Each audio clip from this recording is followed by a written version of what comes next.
राज्यातील बाजार समिती क्षेत्रामध्ये खाद्यान्न वस्तूवर जो अन्नधान्यावर जो सेस आकारला जातो त्या सेसमध्ये अनेक प्रकारच्या त्रुटी आहेत। अनेक ठिकाणी सेस डबल आकारला जातो आणि ह्या सगळ्या सेस आकारणीमुळे सामान्य जनतेवर दरवाढीचा भुर्दंड बसतो। हा भुर्दंड बसू नये आणि व्यापाऱ्यांना लावला जाणारा हा सेस पूर्णपणे रद्द व्हावा। याबरोबरच जीएसटी कायद्यामध्ये असलेल्या व्यापाऱ्यांच्या अडचणीवर सरकारने तात्काळ निर्णय घ्यावात।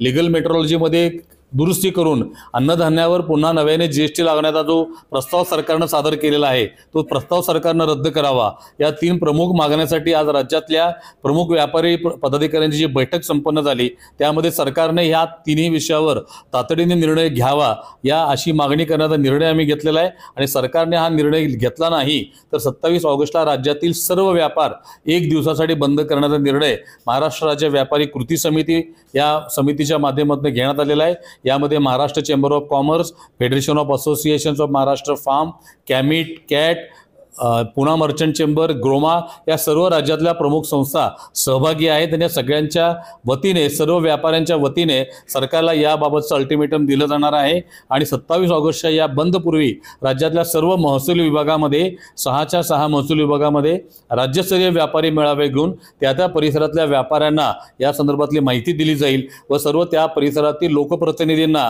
आमच्या मागणीचं चार्टर सादर केलं जाईल। आणि 27 तारखेपूर्वी सरकारला आम्ही एकत्रितपणे मागण्या निवेदन देऊ आणि सरकारने त्याच्यावर निर्णय तात्काळ घेतला नाही तर हा बंद पुकारला जाईल आणि या बंद नंतर पुढील आंदोलनाची दिशा ठरवली जाईल।